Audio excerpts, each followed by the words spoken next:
Thaddeus is with us. Thaddeus is in Fayetteville, North Carolina. Hi, Thaddeus. How are you? Pretty good. How about yourself? Better than I deserve. What's up?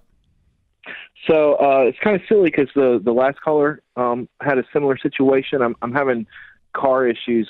I'm right at the beginning of the program. I've listened for a long time, but I just started to really want to get into it. Cool. And the issue I have is that my fiance and I, we share a car.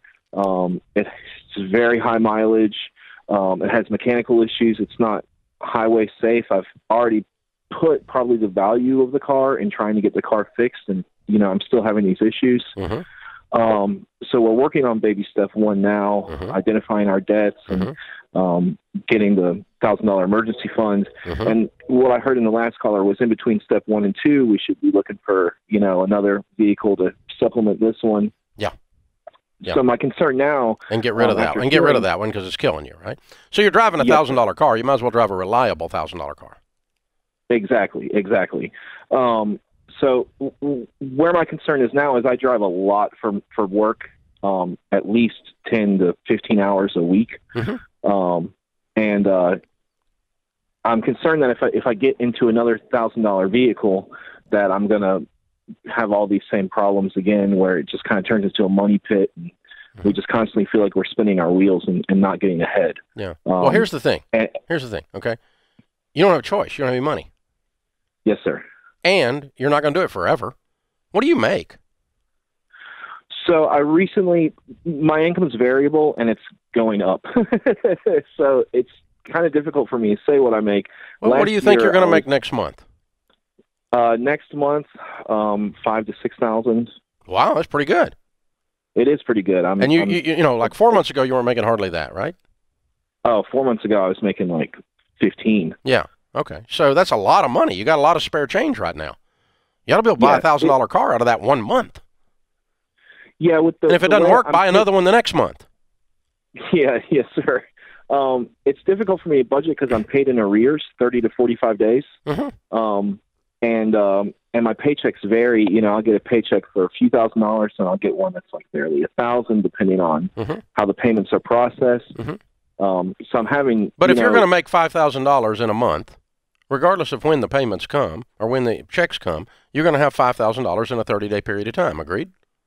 Correct. So when you get the money, buy a car. Okay. And pay cash for it. Pay cash for it. Buy you a $1,500, $2,000 car. And then if you and then start saving to where, after Christmas, maybe January, maybe you buy a $5,000 car that you saved up for the difference, and weave that into, because you need to get up out of the junk. I agree with you on that. These junky cars will kill you. Okay, I don't want you driving a $1,500 car for 5 years. I don't even want you driving it for 1 year. But if you have to for a little while, you can. And if you'll buy wisely on a $1,500 to $2,000 car, you can get a year out of it. Agreed. I mean, just an old Honda that looks like crap but is really mechanically in good condition. Old Toyota Camry, right? An old Taurus. They got a lot of life in those cars. They're ugly as crud, some of them. But that doesn't matter. We're not trying to buy something to attract a girl. You already have a fiance. Yeah. I don't have anyone to impress. I just want to And by the way, you and your fiance don't need to own anything together until you're married. Yes, sir. That's going to cause problems. So, but when are you getting married? We just got engaged, and with the whole Corona thing, it's like kind of up in the air. I'm of the mind that I just want to go to the courthouse and get it done, and then we can do the family thing later. Yeah. But I don't know how she really feels about it. She's trepidatious about that, Yeah. Well, call the preacher and go over and sit down with them and, get married this weekend, and then later on we can do all the celebration stuff. Because I'm guessing if you guys were to combine your resources and combine your dreams, they'd probably be more efficient for you, not only relationally, but financially as well. And so that would always be my recommendation in these situations. Because I can tell you're playing house anyway. You might as well be married. So that's the thing. Paint or get off the ladder, dude.